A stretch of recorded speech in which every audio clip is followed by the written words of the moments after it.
తక్కువ నీటితో తక్కువ పెట్టుబడితో తక్కువ సమయంలో ఎక్కువ లాభాలను పొందే పంట థాయ్ జామ. ఇటీవల కాలంలో ఈ రకం జామను సాగు చేస్తూ రైతులు లాభాలను అందిపుచ్చుకుంటున్నారు. అనేక రకాల ఆరోగ్య అంశాలు కలిగి ఉన్న పండు కావడంతో ఈ రకం జామకు మార్కెట్లోనూ మంచి గిరాకీ ఉంటోంది. గత 5-6 ఏళ్లుగా థాయ్ పండ్ల తోటల సాగు తెలుగు రాష్ట్రాల్లో విస్తరిస్తోంది. ప్రతి సంవత్సరానికి 2 సార్లు దిగుబడి అందిస్తుంది. ఎకరానికి ఎంత లేదన్నా 6 నుంచి 10 టన్నుల దిగుబడి లభిస్తుండటంతో రైతులు ఈ పంట సాగుకు ఆసక్తి చూపుతున్నారు. తక్కువ నీటితోనే థాయ్ జామ సాగు చేసుకోవచ్చు. డ్రిప్ పద్ధతి ద్వారా నీటిని అందించొచ్చు.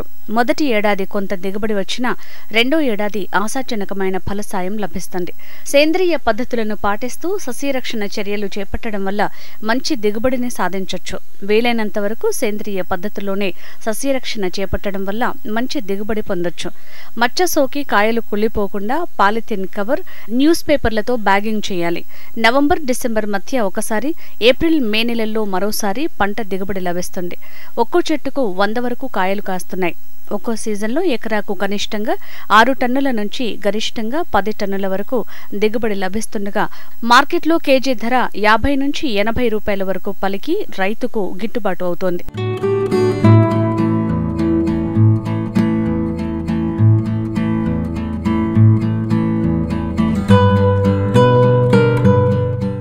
జామకాయ ఎదుగుతున్న సమయంలో మచ్చ సోకే అవకాశం ఉంది.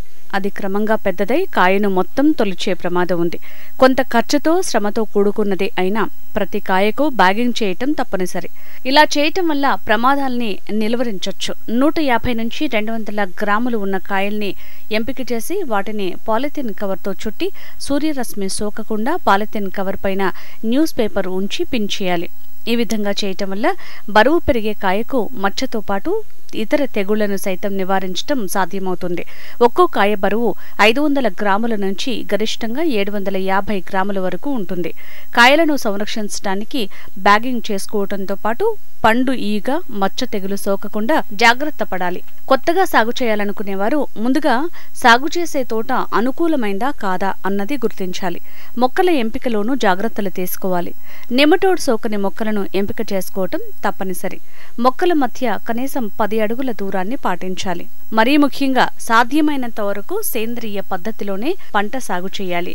ప్రతి ఏడాది 2 సార్లు కొమ్మల కత్తిరింపు జరపాలి. థాయిలాండ్ జామ కాబట్టి బ్యాగింగ్ చేసి కాయలను సంరక్షించాలి. ఇష్టానుసారంగా ఎరువులను, పురుగు మందులను వినియోగించకుండా నిపుణులు, వ్యవసాయ అధికారుల సూచనలు తీసుకుని తగు సస్యరక్షణ చర్యలు చేపట్టాలి. డిమాండ్ ఉన్న చోటే మార్కెట్ చేసి లాభాలను పొందాలి. ఈ విషయాలను తూచా తప్పకుండా పాటిస్తే సేద్యంలో సిరుల పంటను పండించవచ్చు.